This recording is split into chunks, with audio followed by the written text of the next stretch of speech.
Tu prends un cahier, un stylo, les rideaux vont s'ouvrir, tu regardes une fois, ou deux fois, voire trois fois, puis tu refais toi-même l'exercice. Asie, juin 2017. Exercice 1. Un protocole de traitement d'une maladie chez l'enfant comporte une perfusion longue durée d'un médicament adapté. La concentration dans le sang du médicament au cours du temps est modélisée par la fonction C définie sur l'intervalle fermé à 0 ouvert à plus l'infini par C de t est égal à D sur A, le tout facteur de 1 moins exponentielle de moins A sur 80 t, où C désigne la concentration du médicament dans le sang exprimée en micromole par litre. T, le temps écoulé depuis le début de la perfusion exprimé en heures. D, le début de la perfusion exprimé en micromole par heure. A, un paramètre réel strictement positif appelé clairance exprimé en litres par heure. Le paramètre A est spécifique à chaque patient. En médecine, on appelle plateau la limite en plus l'infini de la fonction C. Partie A. Étude d'un cas particulier. La clairance A d'un certain patient vaut 7 et on choisit un débit D égal à 84. Dans cette partie, la fonction C est donc définie sur l'intervalle fermé à 0 ouvert à plus l'infini par C de t est égal à 12 facteur de 1 moins exponentielle de moins 7 sur 80 t. Première question. Étudier le sens de variation de la fonction C sur l'intervalle fermé à 0 ouvert à plus l'infini. Nous avons ici la suite de l'exercice. La suite aussi. Nous allons donc corriger l'exercice 1 Asie, juin 2017. On nous dit un protocole de traitement d'une maladie chez l'enfant comporte une perfusion longue durée d'un médicament adapté. La concentration dans le sang du médicament au cours du temps est modélisée par la fonction C définie sur l'intervalle fermé à 0 ouvert à plus l'infini par C de t est égal à D sur A facteur de 1 moins exponentielle de moins A sur 80 t. Où alors, nous avons C désigne la concentration du médicament dans le sang exprimée en micromole par litre. T, le temps écoulé depuis le début de la perfusion exprimé en heures. D, le début de la perfusion exprimé en micromole par heure. A, un paramètre réel strictement positif appelé clairance exprimé en litres par heure. On nous dit que le paramètre A est spécifique à chaque patient. En médecine, on appelle plateau la limite en plus l'infini de la fonction C. Partie A. Étude d'un cas particulier. La clairance A d'un certain patient vaut 7 et on choisit un débit D égale à 84. Dans cette partie, la fonction C est donc définie sur l'intervalle fermé à 0 ouvert à plus l'infini par C de t qui est égal à 12 facteur de 1 moins exponentielle de moins 7 sur 80 t. La première question, étudier le sens de variation de la fonction C sur l'intervalle fermé à 0 ouvert à plus l'infini. Première question, étudier le sens de variation de la fonction C sur l'intervalle fermé à 0 ouvert à plus l'infini. Alors par définition, nous avons notre fonction C qui est définie sur cet intervalle par C de t qui est égal à 12 facteur de 1 moins exponentielle de moins 7 sur 80 t. On voit bien que la fonction C de t est une fonction qui est dérivable parce que nous avons la somme entre la fonction exponentielle ici, et ici, on a la constante qui est donc une fonction monome, c'est-à-dire une fonction polynôme. Ces deux fonctions sont continues et dérivables sur R, donc ces fonctions sont continues et dérivables sur l'intervalle fermé à 0 ouvert à plus l'infini. On va donc le préciser que la fonction c est donc dérivable sur cet intervalle. On va donc dériver la fonction c. On a donc c' de t, c'est donc la dérivée de cette expression. On va donc l'écrire que c' de t, c'est la dérivée de 12 facteur de 1 moins exponentielle de moins 7 sur 80t. Alors ici, nous avons une constante, c'est 1, la dérivée de 1, c'est 0. Et ici, on a exponentielle de moins 7 sur 80t. On a donc une fonction composée. On sait que la dérivée de exponentielle u de x, c'est u' de x qui multiplie exponentielle de u de x. Donc la dérivée de moins 7 sur 80t, c'est moins 7 sur 80. Donc la dérivée de exponentielle de moins 7 sur 80t, c'est donc moins 7 sur 80 qui multiplie exponentielle de moins 7 sur 80t. Donc en remplaçant, nous obtenons donc 12 facteur de 0 moins ce moins. Et ici, on a moins 7 sur 80, c'est la dérivée de l'exposant ici. Donc multiplié par exponentielle de moins 7 sur 80t. On va donc enlever les parenthèses. On a donc moins fois moins, ça fait plus. Donc on a 12 qui multiplie 7 sur 80 exponentielle de moins 7 sur 80t. Alors 7 fois 12 nous donne 84. Donc on a 84 sur 80 exponentielle de moins 7 sur 80t. On peut donc simplifier par 4. Au numérateur, nous obtenons 21 et au dénominateur, nous obtenons 20. On a donc 21 sur 20 exponentielle de moins 7 sur 80t.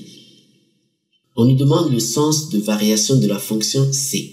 Nous avons ici la fonction dérivée c' de t qui est égale à 21 sur 20 exponentielle de moins 7 sur 80t. Alors, on sait que la fonction exponentielle est strictement supérieure à 0. Donc, quel que soit x, exponentielle de x est strictement supérieure à 0. Donc, quelle que soit la valeur prise par t ici, exponentielle de moins 7 sur 80t est donc strictement supérieure à 0. On va donc le préciser que pour tout réel t de l'intervalle de 0 à plus l'infini, exponentielle de moins 7 sur 80t est strictement supérieure à 0. Donc, puisque ceci est strictement supérieur à 0, donc notre fonction dérivée c' de t qui est égale à 12 facteur de 1 moins exponentielle de moins 7 sur 80t, donc la dérivée de ceci, on a trouvé c'est 21 sur 20 exponentielle de moins 7 sur 80t. On a vu que exponentielle de moins 7 sur 80t est strictement supérieure à 0. Donc la fonction dérivée ici est donc strictement positive. Alors on conclut concernant donc le sens de variation de la fonction c, on conclut que la fonction c est donc strictement croissante sur l'intervalle fermé à 0 ouvert à plus l'infini. Deuxième question. Pour être efficace, le plateau doit être égal à 15. Le traitement de ce patient est-il efficace? Alors on nous pose cette question. On nous dit que pour que le traitement du patient soit efficace, le plateau doit être égal à 15. Donc on doit calculer le plateau. On rappelle qu'en médecine, le plateau, c'est la limite en plus l'infini de la fonction c. Nous avons donc la fonction c ici. On a c de t est égal à 12 facteur de 1 moins exponentielle de moins 7 sur 80t. Donc on va calculer la limite de la fonction c. On a donc la limite quand t tend vers plus l'infini de c de t est égale à la limite quand t tend vers plus l'infini de 12 facteur de 1 moins exponentielle de moins 7 sur 80t. On va donc faire un changement de variable. Alors, posons, ici nous avons la puissance ici, moins 7 sur 80t. Posons grand T est égal à moins 7 sur 80t. Étant donné que petit t tend vers plus l'infini, donc quand petit t va tendre vers plus l'infini, 7 sur 80, on sait que c'est une constante. Donc on aura moins qui multiplie donc plus l'infini, ça sera donc moins l'infini. Donc quand petit t va tendre vers plus l'infini, grand T, lui, il va tendre vers moins l'infini. Ce qui revient à dire que la limite de exponentielle de moins 7 sur 80t, cette limite, c'est donc la limite quand t tend vers grand T tend vers moins l'infini de exponentielle de grand T, parce que l'exposant ici, on l'a posé, c'est grand T. Donc, quand petit t tend vers plus l'infini, grand T tend vers moins l'infini. Donc, cette limite, c'est égal à la limite quand grand T tend vers moins l'infini de exponentielle de grand T. Alors, cette limite nous rappelle la limite quand x tend vers moins l'infini de exponentielle de x. Dans le cours, cette limite vaut 0. Donc, ceci est égal à 0. Donc, cette limite vaut 0. Donc, on remplace, nous obtenons donc la limite quand t tend vers plus l'infini de c de t, qui est égale à la limite quand t tend vers plus l'infini du 12 facteur de 1 moins exponentielle de moins 7 sur 80t. Cette limite ici, puisque ça va faire 12 facteur de 1 moins la limite quand t tend vers plus l'infini de exponentielle de moins 7 sur 80t. Cette limite, on l'a trouvée, c'est 0. Donc, ce qui nous donne 12 facteur de 1 moins 0, qui est égal à 12 fois 1, qui est égal à 12. On voit bien que le plateau n'est pas égal à 15, on a trouvé 12. Donc, on va écrire que le plateau n'est pas égal à 15, le plateau est égal à 12, donc le traitement n'est pas adapté. Ce traitement n'est pas efficace. Alors, on vient de finir la partie A, nous allons faire maintenant la partie B. Partie B, étude de fonctions. Première question, soit f, la fonction définie sur l'intervalle ouvert de 0 à plus l'infini par f de x est égal à 105 sur x facteur de 1 moins exponentielle de moins 3 sur 40x. La question, démontrer que pour tout réel x de l'intervalle ouvert de 0 à plus l'infini, f' de x est égal à 105 g de x sur x carré.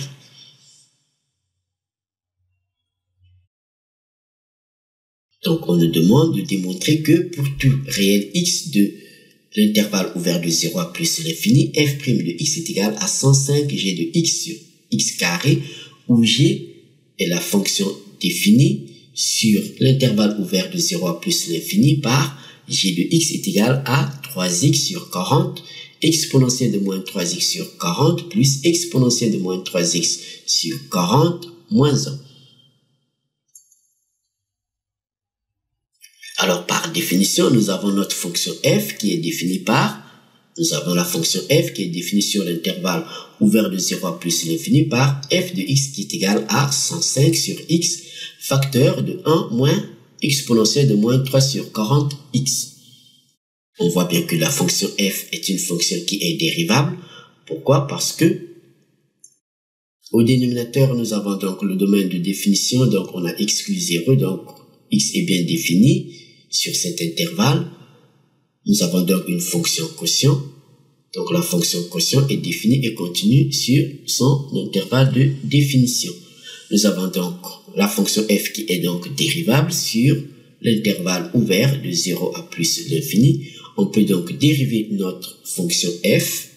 On a donc f' de x qui est égal à la dérivée de cette expression, c'est-à-dire 105 sur x facteur de 1 moins exponentielle de moins 3 sur 40x. On va donc dériver cette expression. Alors, pour bien dériver, on va faire sortir le 105 qui est une constante. On a donc la dérivée de, alors 105 qui multiplie donc la dérivée de 1 moins exponentielle de moins 3 sur 40x sur x. On va donc dériver cette expression. On a donc un quotient. On sait que la dérivée d'un quotient, c'est la dérivée du numérateur multiplié par le dénominateur moins la dérivée du dénominateur multiplié par le numérateur sur le dénominateur au carré. Alors, le dénominateur, c'est x. Son carré, c'est x carré. Donc, cette dérivée, c'est donc 105 qui va donc multiplier la dérivée du dénominateur, c'est-à-dire 1 moins exponentielle de moins 3 sur 40x, multiplié par le dénominateur qui est x, moins, cette fois-ci, la dérivée du dénominateur, c'est-à-dire la dérivée de x, multipliée par 1 moins exponentielle de moins 3 sur 40x. Donc, on va l'écrire. Alors, on sait que la dérivée de x, c'est 1, et la dérivée de 1 moins exponentielle de moins 3 sur x sur 40, la dérivée de 1, c'est 0, et la dérivée de exponentielle de moins 3 sur 40x, c'est moins 3 sur 40, exponentielle de moins 3 sur 40x. Pourquoi? Parce que c'est la dérivée d'une fonction composée. La fonction composée, c'est la fonction exponentielle u de x. Et la dérivée de exponentielle u de x, c'est u' de x qui multiplie exponentielle de u de x. Donc la dérivée notre u de x, c'est moins 3 sur 40x. La dérivée de moins 3 sur 40x, c'est bien moins 3 sur 40. Donc on aura comme dérivée moins 3 sur 40 exponentielle de moins 3 sur 40x. Donc on remplace, nous obtenons donc 105. Alors la dérivée de 1, on l'a dit, c'est 0. La dérivée de exponentielle de moins 3 sur 40x, on l'a précisé, c'est moins 3 sur 40 exponentielle de moins 3 sur 40x. Donc le tout multiplié par x, moins. Alors la dérivée de x, on a dit, c'est 1. Donc on a moins 1 qui multiplie 1 moins exponentielle de moins 3 sur 40x. Le tout sur le dénominateur au carré qui est x au carré. Alors on va donc développer, on va enlever les parenthèses. Ici on a moins fois moins, ça fait plus. Donc nous obtenons donc 105 entre crochets 3 sur 40 exponentielle de moins 3 sur 40x qui multiplie x moins, alors ici on va multiplier, donc 1 fois 1 ça fait 1, 1 fois moins exponentielle de moins 3 sur 40x c'est exponentielle de moins 3 sur 40x. Donc ici on aura moins facteur de 1 moins exponentielle de moins 3 sur 40x, le tout sur x au carré. Alors ici nous allons donc multiplier. On a donc 3 fois x, ça fait 3x. On aura donc 105 entre crochets 3x sur 40 exponentielle de moins 3 sur 40x. Moins, alors moins fois plus, ça fait moins. Donc on aura moins 1 plus exponentielle de moins 3 sur 40x. Donc moins 1 plus exponentielle de moins 3 sur 40x, le tout sur x au carré. Alors on nous demande de montrer que f' de x est égal à 105 g de x sur x carré. On va donc faire sortir le x carré. Donc on va mettre 105 sur x carré en facteur. Nous obtenons donc 105 sur x carré, facteur de 3x, il reste 3x sur 40, exponentielle de moins 3 sur 40x, plus exponentielle de moins 3 sur 40x, puis moins 1. Ici, on retrouve bien la fonction g qui est ici, la fonction g de x. On a donc 105 sur x carré, g de x. Donc on retrouve bien cette expression. Deuxième question. On donne le tableau de variation de la fonction g. Nous avons le tableau de variation de la fonction g ici. Et on nous dit en déduire le sens de variation de la fonction f. On précise qu'on ne demande pas de calculer les limites de la fonction f. Alors nous venons de calculer que f' de x est égal à 105 sur x carré g de x. On voit bien que f' de x qui est égal à 105 sur x carré g de x, 105 est un nombre positif, x au carré est aussi positif, donc le signe de la dérivée f' de x est celui de g de x. Or, quand on lit le tableau de variation de la fonction g, on voit que g est compris entre 0 et moins 1. On a donc 0 plus petit que g de x, plus petit que moins 1. Donc g de x est négatif. On va préciser que la lecture du tableau de variation montre que g de x est inférieur à 0 pour tout réel x appartenant de 0 à plus l'infini. Donc g de x est négatif. Alors puisque f' de x est égal à 105 sur x carré g de x, on va le préciser, puisque f' de x est égal à 105 g de x sur x carré, étant donné que 105 sur x carré est positif, donc le signe de f' de x est celui de g de x. Donc on le précise que f' de x a le même signe que g de x. Alors on a vu que f' de x a le même signe que g de x. Et d'après le tableau de variation, on a vu que g de x est négatif pour tout réel x appartenant à l'intervalle ouvert de 0 à plus l'infini.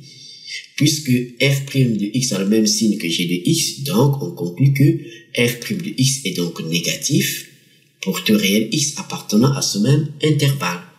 On conclut que la fonction f est donc strictement décroissante sur cet intervalle.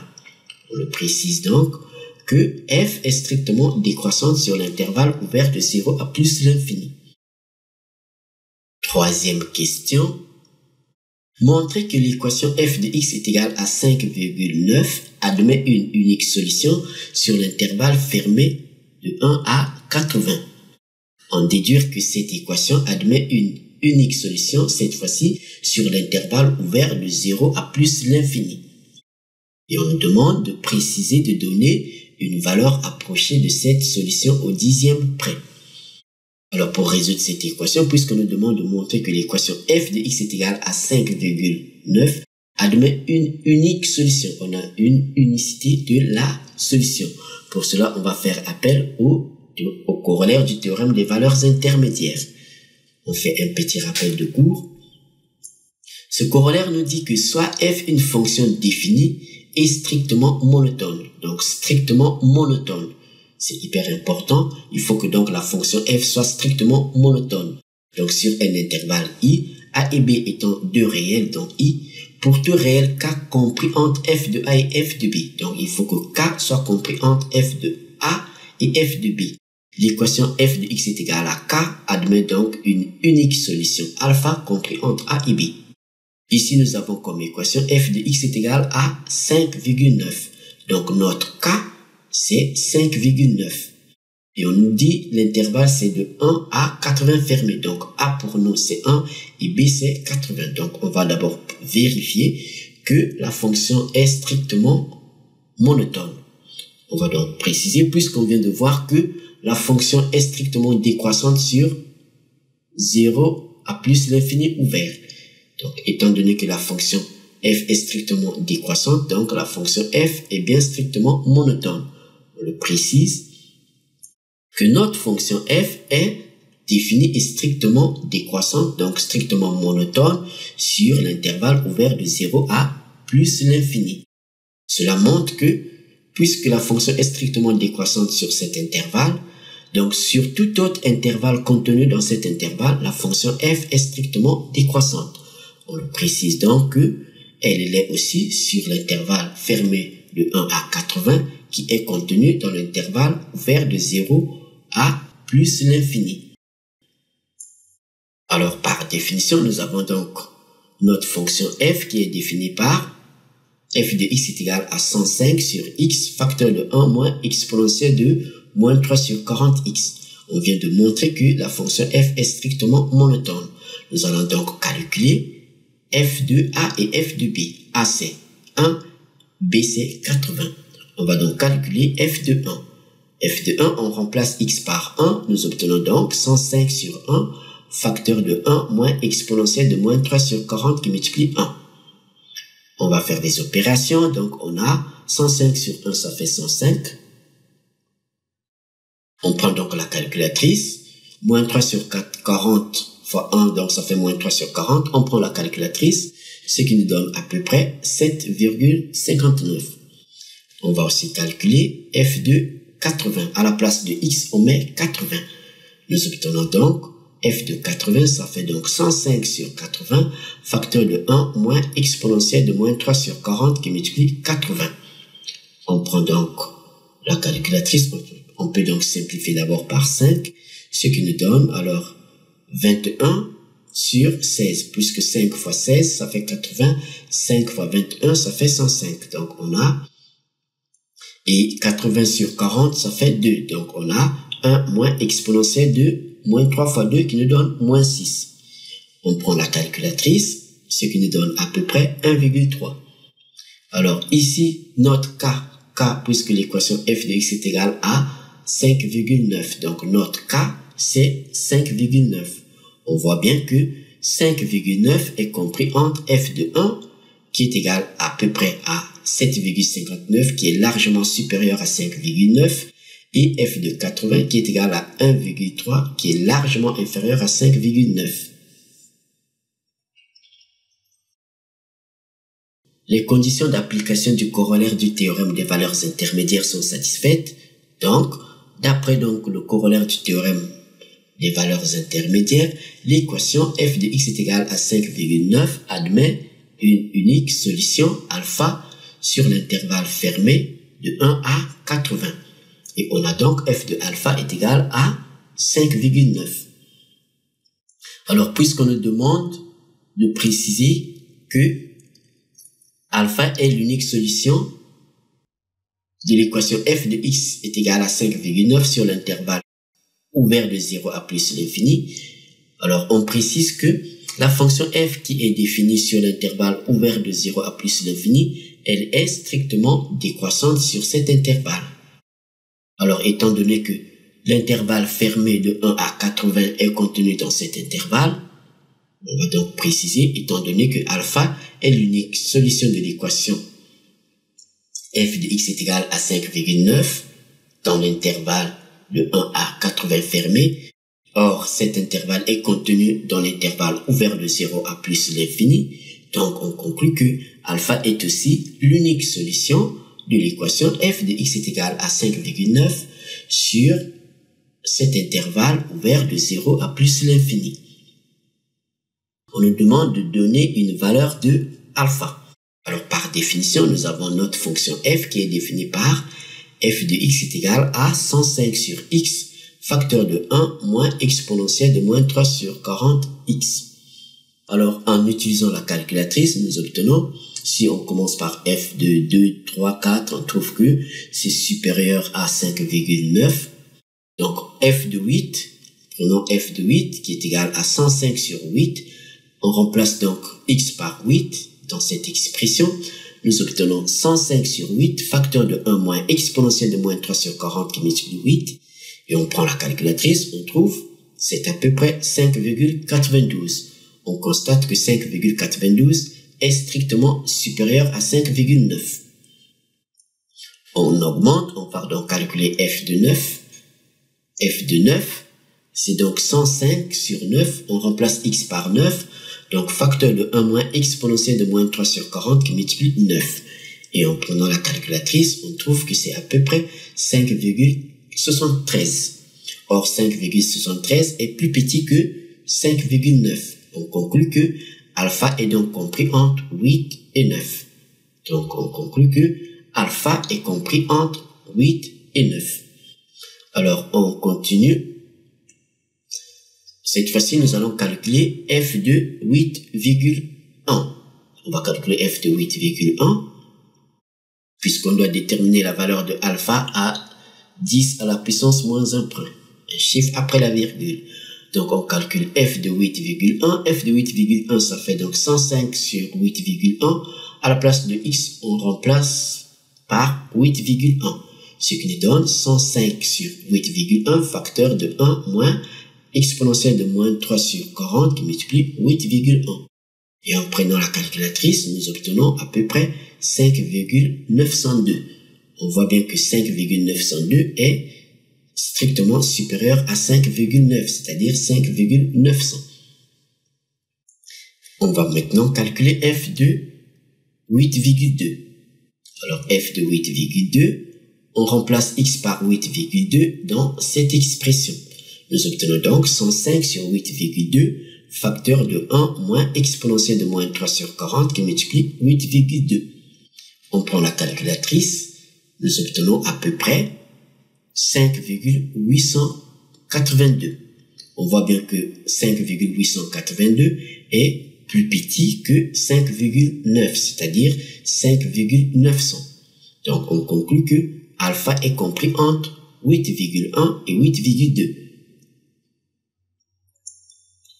Donc, on a alpha est compris entre 8,1 et 8,2. Puisqu'on nous demande de déterminer alpha au dixième près, on va donc prendre alpha est égal à 8,1 et non 8,2. Pourquoi? Parce que on cherche une valeur qui est plus proche de 5,9. On a trouvé f de 8,1, c'est 5,902. Et on a trouvé f de 8,2, c'est 5,882. Ce qui est plus proche de 5,9, c'est bien f de 8,1. Et f de 8,2 est très distante de 5,9. Donc, on va prendre alpha, la valeur 8,1. Ainsi donc, au dixième près, on a alpha à peu près égal à 8,1.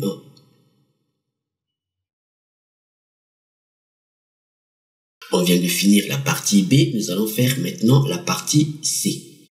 Dans la partie C, on nous dit c'est la détermination d'un traitement adéquat. Alors, on nous dit, le but de cette partie est de déterminer pour un patient donné la valeur du débit de la perfusion qui permette au traitement d'être efficace, c'est-à-dire au plateau d'être égal à 15. Au préalable, il faut pouvoir déterminer la clairance A de ce patient. À cette fin, on règle provisoirement le débit D à 115 avant de calculer le débit qui rende le traitement efficace.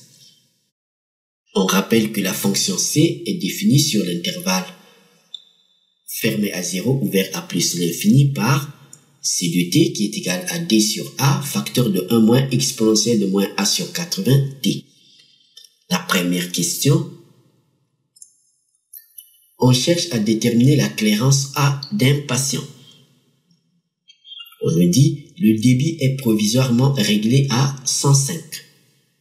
Petit a, exprimer en fonction de A la concentration du médicament 6 heures après le début de la perfusion. Donc 6 heures après le début de la perfusion. On nous demande d'exprimer en fonction de A la concentration du médicament. Nous avons la concentration du médicament ici. Par définition, nous avons C de t est égal à D sur A facteur de 1 moins exponentielle de moins A sur 80t. Alors le débit est fixé à 105, on va donc le préciser. D est égal à 105. Et on nous dit la concentration du médicament 6 heures après, donc au bout de 6 heures. Donc on va remplacer T par 6 heures.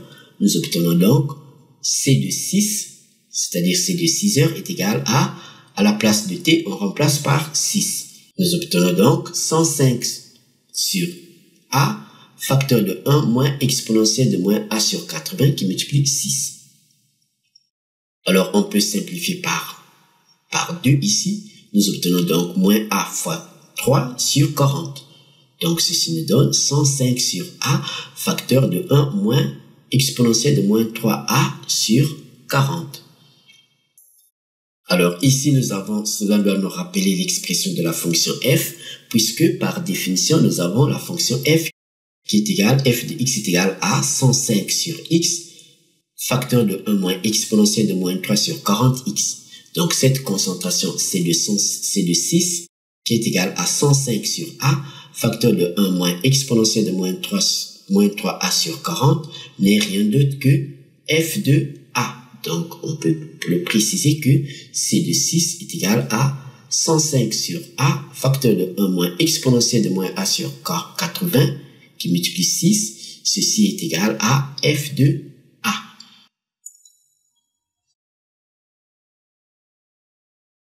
Petit b, au bout de 6 heures, des analyses permettent de connaître la concentration du médicament dans le sang. Elle est égale à 5,9 micromoles par litre.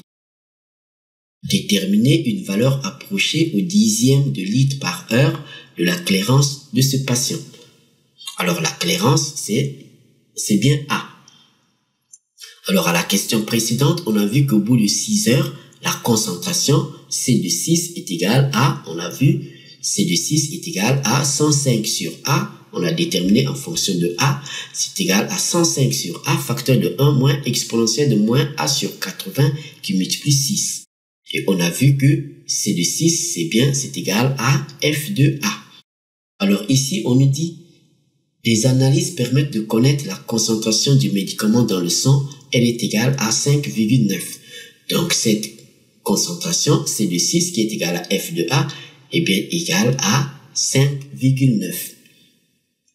Puisqu'on nous demande de déterminer la clairance A, alors on a donc à résoudre l'équation F de A est égale à 5,9 puisque la clairance c'est A.